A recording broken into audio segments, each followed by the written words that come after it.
apoyo al presidente, al director, por haberme en su día encomendado este proyecto, y a todos los equipos del Museo del Prado que, con una dedicación ejemplar, han hecho posible que abra esta exposición Guido Reni. Como el director ha mencionado, el protagonista de este proyecto es un artista cuya fama tuvo una enorme difusión en su propia vida y que luego, con los prejuicios decimonónicos en torno al concepto de artista, en torno a la creatividad, sufrió un cierto ostracismo que de manera paulatina ha venido recuperándose desde los años 50 del siglo XX. La exposición que presentamos en el Museo del Prado se inserta en esa cadena de exposiciones dedicadas a este creador y que pretenden reivindicar la valía de su legado, y por otro lado pretende presentar al visitante del siglo XXI a un creador cuyos códigos de belleza, cuya aproximación estética sigue siendo de inspiración, sigue siendo objeto de deleite para quien desde nuestra sociedad actual pueda aproximarse a su legado. La exposición que hoy presentamos ocupa las salas A y B del Museo del Prado, en este momento el mayor espacio expositivo con el que la institución cuenta. Aquí pueden ver la implantación de estas salas debida al estudio GD. Han sido definidos 11 ámbitos con un lenguaje arquitectónico sencillo pero monumental que permite un pleno disfrute de todas las piezas que acogen para este proyecto. Una simple cifra para ubicar con el arte escultórico. Han sido 44 las instituciones y los propietarios particulares prestadores, a los que quedamos enormemente agradecidos, y se ubican en 10 naciones europeas, también en el continente americano, que han hecho posible, a pesar de estas dificultades a las que el presidente Solana aludía, derivadas del actual contexto geopolítico, reunir aquí este alto número de creaciones del siglo XVII en torno a Guido Reni. La exposición se articula en 11 secciones que se refieren lógicamente a los otros tantos ámbitos arquitectónicos a los que previamente me refería. Aquí tienen los títulos que cada una de ellas lleva, y pasaré sucesivamente de manera muy breve a comentarles el propósito, el sentido y el contenido primordial de cada uno de ellos. Pero antes de ello, permítanme de manera sencilla intentar trasladarle cuáles son las líneas argumentales que la exposición presenta al visitante. Son unas líneas argumentales que cada uno de aquellos visitantes que se acerque en los próximos meses al Museo del Prado podrá adaptar a su propia curiosidad, a sus propias inquietudes y también, si así lo queremos, al propio tiempo del que disponga. Se pueden hacer lecturas más profundas, se pueden hacer lecturas más ligeras, pues lógicamente en función del deseo de cada visitante. Pero sí me parece importante pues compartir con ustedes cuáles son estas 4 líneas argumentales. Son 4 líneas argumentales que en todo momento avanzan en paralelo, no se zonifican, no están desarrolladas en alguna de las zonas, sino que se entrelazan de una manera dinámica y suave a lo largo de todo el recorrido. La primera de estas líneas es la que suele ser clásica e irrenunciable en cualquier proyecto de exposición monográfica, y es trazar un recorrido por la vida y la evolución estilística del protagonista. En este caso, pues ubicamos a Guido Reni en su Bolonia natal en 1575 y le despedimos en el último ámbito en la misma ciudad en el momento de su fallecimiento en 1642. Este avance biográfico va lógicamente aparejado del desarrollo estilístico de las mutaciones de su arte a lo largo de aquellos decenios.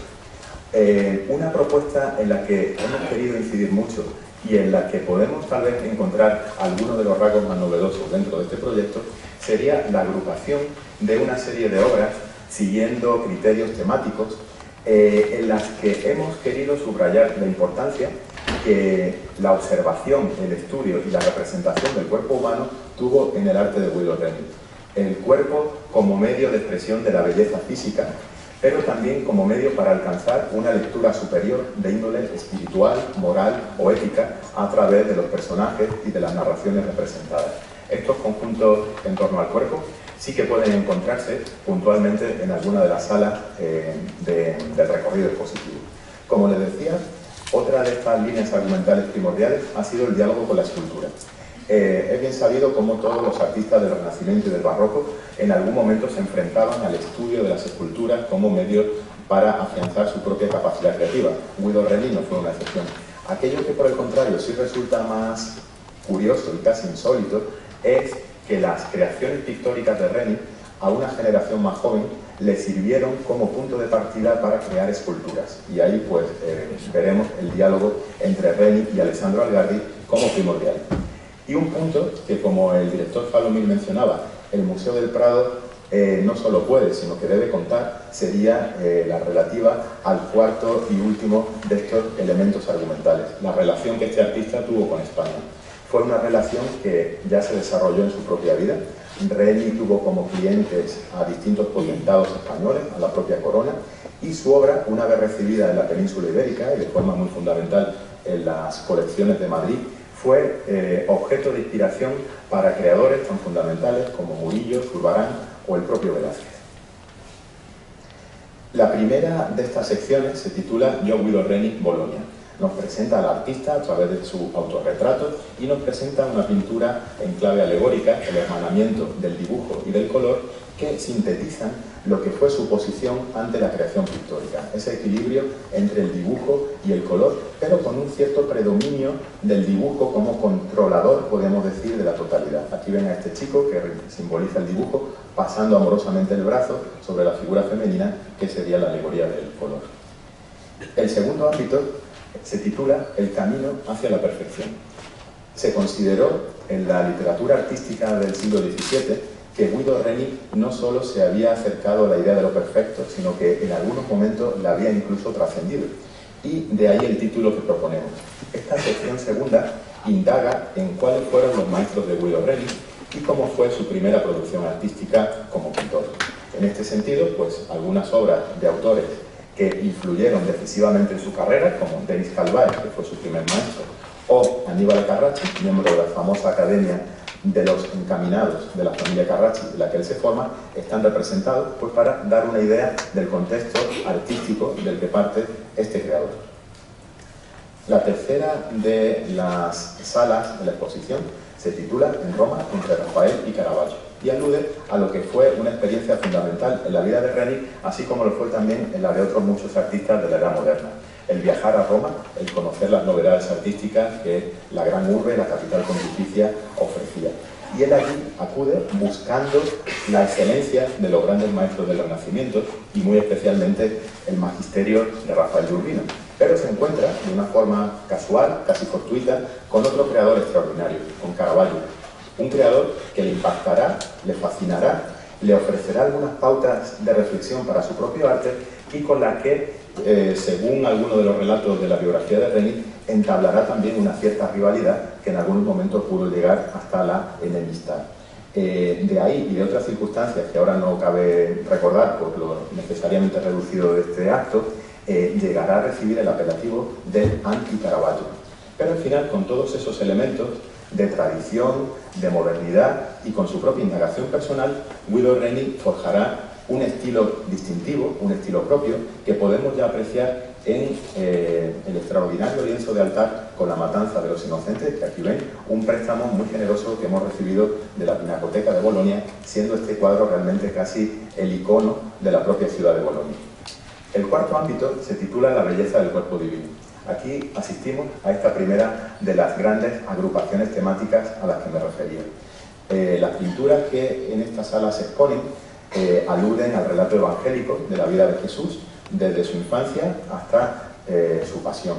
Pero más allá de existir este nexo cristológico, hay un peculiar interés por acercarnos a la importancia que la belleza física, la belleza del cuerpo humano, en este caso masculino, tuvo en el concepto estético de Reni. La captación de la belleza como un modo de encauzar al espectador hacia un conocimiento de lo trascendente. Aquí, por ejemplo, les presento este friso con 3 San Juanes Bautistas predicando, que pueden ver en el interior de la exposición, donde ese concepto, por la propia desnudez del personaje, pues queda especialmente patente. El quinto ámbito se titula Héroes y dioses de sobrenatural anatomía. En este caso hemos querido acercarnos a un Reni mitológico en el que la captación de las figuras, de los protagonistas, de los relatos míticos principales, como puede ser el propio Júpiter o como puede ser Hércules, da pie a un acercamiento a una tradición antigua, pero que la hace suya y renueva, que es la de representar anatomías sobredimensionadas. Eso que viene, como ustedes saben, del mundo helenístico, que pasa por Miguel Ángel en la Capilla Sixtina. Reni lo hace suyo y ofrece ejemplos extraordinarios de esa sobredimensión del cuerpo humano, verosímil pero rozando lo sobrenatural. En este ámbito también incidimos en el diálogo con la escultura. Y aquí pueden ver un bronce encargado por la corona española para la decoración de los reales sitios del siglo XVII, donde Alessandro Algardi, este escultor que les decía ligeramente más joven que Reni, transpone en escultura un concepto que él ya había desarrollado previamente en lo pictórico. Sería este cuadro de la Pinacoteca Cívica de Pesaro, que pueden ver en diálogo a su izquierda. Llegamos así al ámbito sexto. Es también una agrupación temática, pero una agrupación temática de nuevo con una doble lectura. Se titula El poder de los santos y la bella vejez. La representación de santos, los santos como mediadores, era algo muy habitual en la producción de cualquier artista del barroco europeo. Y Reni no fue una excepción. Pero sí que es cierto que la aproximación que Reni hizo a la figura de los santos estuvo impregnada por un deseo. El deseo de demostrar que la vejez también puede ser hermosa, que la vejez también puede ser bella. Existen unos códigos de acercamiento pictórico a las arrugas, la mancha de la piel, el cabello canoso, que demuestran que más allá de la juventud también existe belleza, solo que hay que saber contemplarla de un modo diferente. En esta sección contamos con un préstamo realmente extraordinario, por la envergadura de la obra y por lo que simbólicamente supone.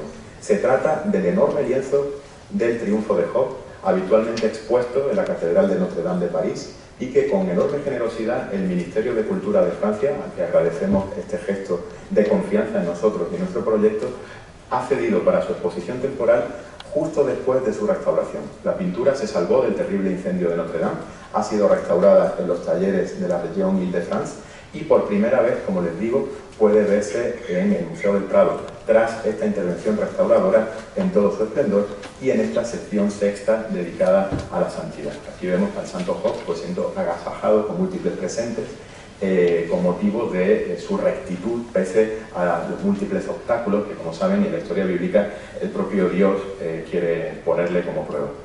Llegamos al ámbito séptimo, titulado María o la divinidad humanizada. En él los protagonistas son lienzos de gran formato con la Virgen como protagonista. La Virgen en algunos casos cercana a lo que sería su apariencia más humana, en otros casos en su condición plenamente trascendente. Y en este sentido es de enorme importancia para el proyecto que hoy les presentamos la presencia de la Inmaculada Concepción de Guido Reni, propiedad del Metropolitan Museum de Nueva York. Esta obra, hasta la invasión napoleónica, se encontró en la Catedral de Sevilla, tras haber sido encargada en 1626-27 a Guido Reni por la corona española. En Sevilla, esta pintura fue admirada, copiada y sirvió de inspiración a jóvenes creadores que luego forjaron una identidad del todo autónoma, pero que sientan ciertas bases estilísticas y formales en el ejemplo de Reni. El caso más paradigmático es el de Bartolomé Esteban Murillo y lo recordamos en la exposición habiendo dispuesto próxima a la Inmaculada de Reni esta llamada del Escorial de Murillo que pueden ver en la imagen. Se accede así al ámbito octavo, posiblemente el que tiene una mayor fuerza, podríamos decir, de despliegue artístico teatral.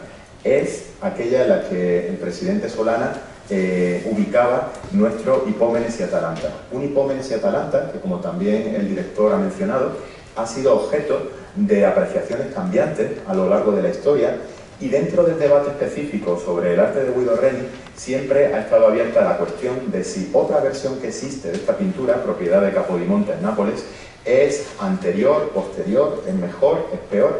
En el catálogo de exposición, al que me referiré luego, yo tomo una posición sobre esta cuestión, pero tenemos la oportunidad extraordinaria de poder ver la obra del Museo del Prado recién restaurada junto a la versión de Capodimonte contigua, como pueden ver en la pared del fondo de esta imagen, por primera vez, para que el visitante, especialista o aficionado al arte pueda también sacar sus propias conclusiones.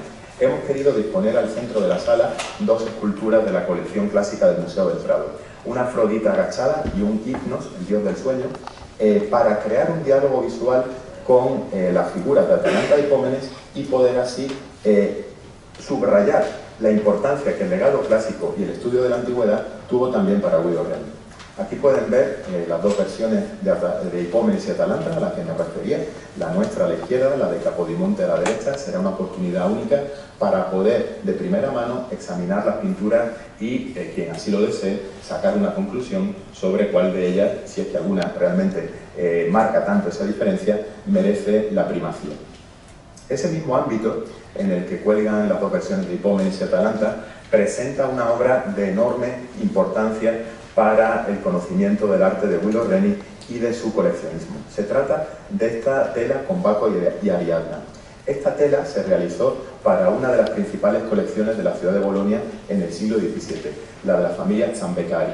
Con motivo de la invasión napoleónica, la pintura salió de la ciudad de Bolonia, se perdió su pista durante más de 200 años y gracias al trabajo científico realizado en el marco de esta exposición ha podido localizarse en una colección particular, habiendo su propietario, que desea permanecer en el anonimato, tenido pues la confianza en nosotros para que después de 200 años sea mostrada aquí públicamente por primera vez.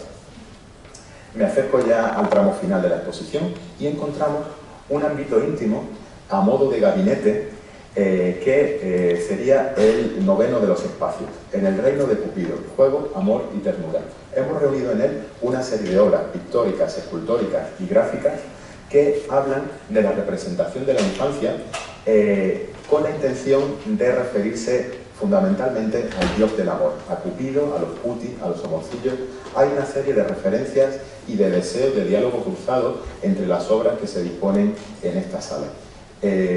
Uno de ellos, por no cansar con detalles ahora innecesarios, sería, por ejemplo, este pictórico escultórico que de nuevo protagonizan Guido Reni como creador de un prototipo de Cupido y Alessandro Algardi como intérprete de una forma infantil muy cercana en este extraordinario grupo marmóreo de la colección Liechtenstein. El ámbito décimo se titula Piel y ropajes. Es una apuesta que, les confieso, personalmente me ha resultado de una particular emoción. Hemos reunido en este ámbito una serie de representaciones femeninas, la mayor parte de 3/4, aunque también algunas de cuerpo entero.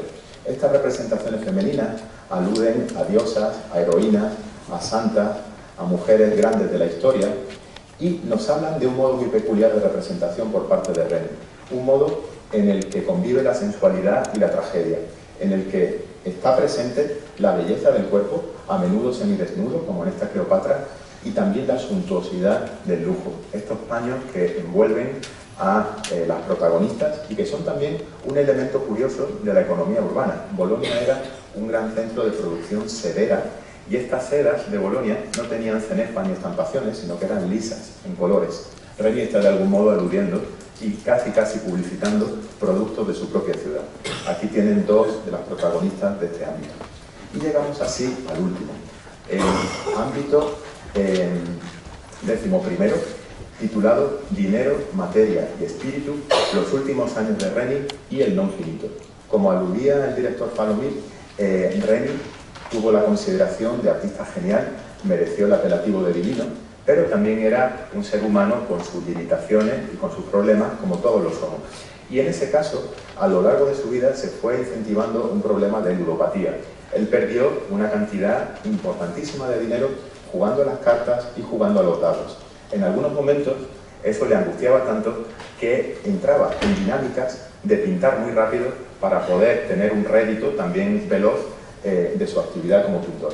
Esa dinámica se acentúa muchísimo en la fase final de su existencia y él, pues de manera frenética en ocasiones, crea obras que deja inacabadas, otras sí consigue terminarlas y ponerlas en el mercado, pero sobre todo desde el punto de vista artístico experimenta su pintura una desmaterialización, un juego hacia lo sintético, una reducción de la pala cromática, una tendencia hacia la grisalla que le iguala, y no sabemos si también eso lo persiguió de manera intencionada con otro gran artista del arte italiano como fue Tiziano, también alguien que somete, como ustedes saben, su creación última a un proceso de transformación, de desmaterialización extraordinario.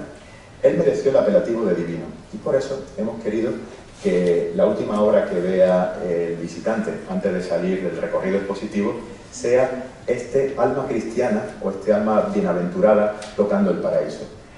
El Reni divino, el Reni genial, el Reni humano con vicios, sintetiza una carrera en este cuadro tardío en el que un alma cristiana que ha tenido un comportamiento recto y en la que él a lo mejor quería verse reflejado, toca el paraíso haciendo alusión a esa condición de divino. ¿Por qué divino Guido Reni?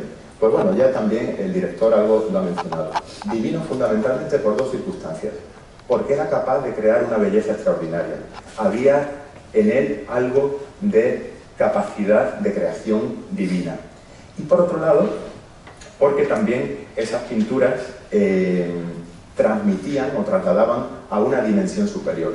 Eran vehículos para el conocimiento de los grandes misterios de la religión, de los grandes modelos de la ética o de los grandes presupuestos de la moralidad. También divino por ser vehículo privilegiado para quien fuera observador y espectador de sus pinturas. Como ha aludido don Javier Solana, el esfuerzo restaurador en este proyecto ha sido muy considerable. Se han restaurado obras del Museo del Prado, de nuestra colección, que ahora lucirán ya para los próximos decenios perfectas en nuestras salas. Es el caso de Hipómenes y Atalanta, donde también se ha creado un marco, como muchos de ustedes ya saben, tuvimos un evento específico para hablarles de ello hace unos meses, un marco que cubre añadidos no originales de la pintura y que permite, por tanto, valorar estrictamente lo que hay de mano de Reni en esta obra icónica de nuestra colección. Ha sido también muy relevante, por lo que respecta al trabajo de restauración, la recuperación de este San Sebastián. También hemos tenido, a través de nuestras redes sociales, contenidos específicos sobre ello. Ahora podemos ver al santo despojado de ese requinte tan burdo del siglo XVIII y, por otro lado, con todo el efecto de la luz de la luna llena incidiendo sobre la blanca anatomía del personaje.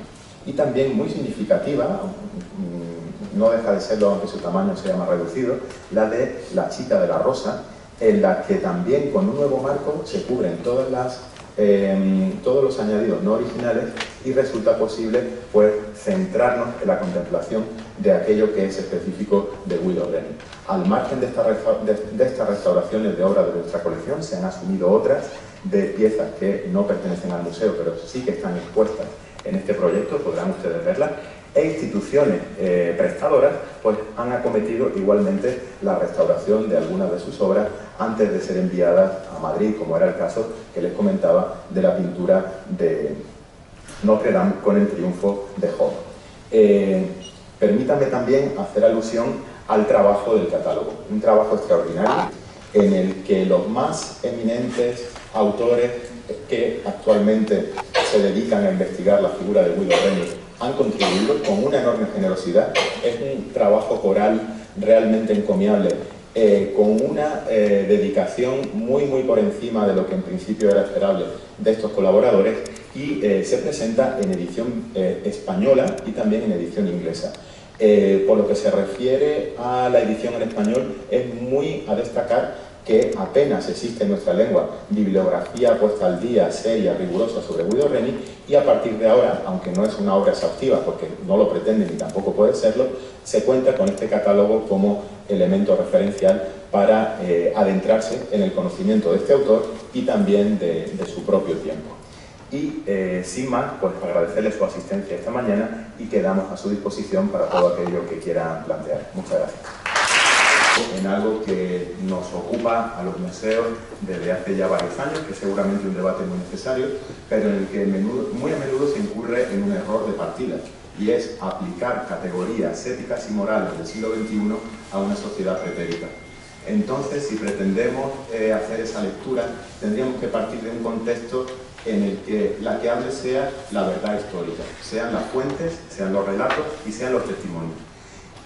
Podemos decir en una sociedad del siglo XVII que un determinado individuo era misógino, cuando por desgracia todos sabemos que el papel de la mujer estaba habitualmente supeditado al varón. Bueno, esto es un debate en el que no vamos a entrar ahora, pero sí quiero responder concretamente para el caso de Guido Reni. Guido Reni fue tenido por sus contemporáneos como un ser angélico, y él tenía una visión, podríamos decir, absolutamente idealizada de la mujer. ¿Era una visión solo suya? No. Era una visión fuertemente arraigada en la cultura italiana del humanismo y del barroco, que parte nada menos que con Petrarca. Es la idealización petrarquista de la mujer. Y es eso lo que vemos en Guido Reni. Podemos luego entrar en otras cuestiones que han llevado a menudo a hablar de esa supuesta misoginia. Fíjense, por ejemplo, sabemos por sus relatos biográficos que él, en un momento determinado, decide no contar con sirvientas en su casa y que todo su personal fuera masculino. Pero, si eso lo leemos en un contexto de la Bolonia de la época, y aquí tenemos a grandísimos especialistas como Raffaella Morselli, Lorenzo Pellicoro o Elisabeth Cropper, que mañana con nosotros, vemos que había habido casos de envenenamiento de señores por parte de su servicio femenino. Era un miedo a algo que realmente ocurría en la ciudad. Por tanto, hemos de ser cautelosos al aplicar pues, categoría del presente a un hecho del siglo XVII, pero intentando acercarnos a lo que las fuentes nos comentan, estas serían las razones que podemos poner sobre la mesa para valorar una supuesta misoginia o no de Guido Reni. Preguntaba usted también por las versiones de Atalanta y Hipómenes.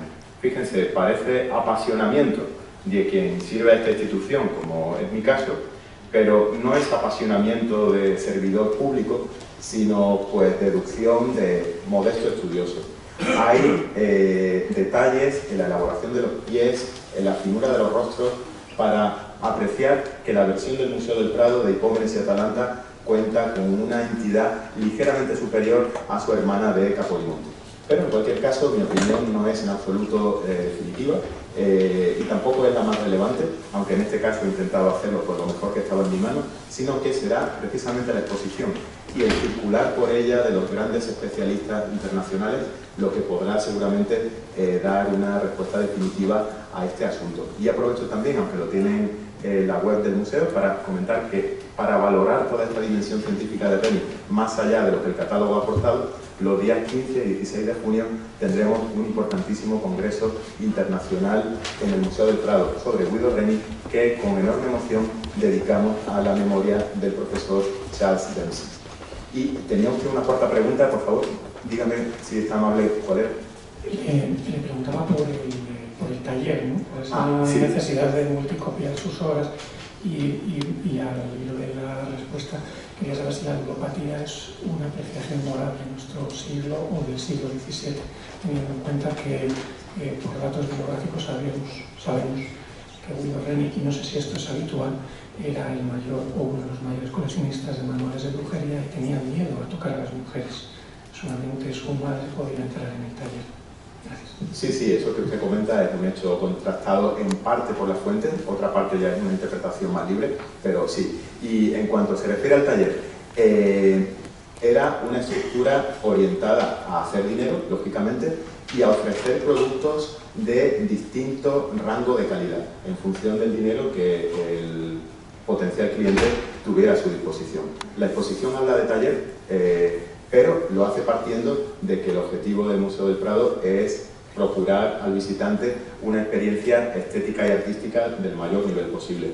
Por eso la presencia de obras de taller en la exposición es limitada, aunque la hay. Por una parte, hablamos de los llamados múltiples originales, como de su mano Reni repite una y otra vez ciertas composiciones, como ocurre con el caso que acabamos de ver de Hipómenes y Atalanta, o introduce muy leves variantes en ellas, como podemos apreciar cuando ustedes accedan al ámbito segundo, en este panel de su derecha, en el que tres composiciones con la Asunción desarrollan un mismo tema iconográfico con variaciones realmente sutiles. Y el tema del taller, pues también lo podemos ver con una pintura de taller que nos ha cedido Patrimonio Nacional, expuesta contigua a una pintura original de ese mismo tema que posee el Museo del Prado. El tema de ambas es Santa Catalina de Alejandría, para que el visitante tenga también esa pauta.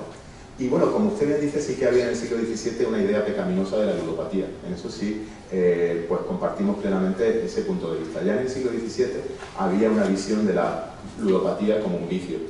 Y fíjense, tenía una implicación que hoy día a nosotros se nos pasa por alto. Hoy día, pues las personas que sufren ese problema, pues pueden achacarlo a una cuestión pues, de tendencia psicológica o una cuestión diversa para llegar a ello. Pero en el siglo XVII se veía sobreañadida la cuestión de que los ejecutores de Jesús, los sayones que acaban con la vida de Jesús, se jugaron a los dados sus prendas. Entonces, leído en clave cristiana, en esa clave ortodoxa del siglo XVII, el hecho de jugar a suertes era algo que tenía una connotación todavía, podemos decir, incluso más seria que la que se concede en la actualidad.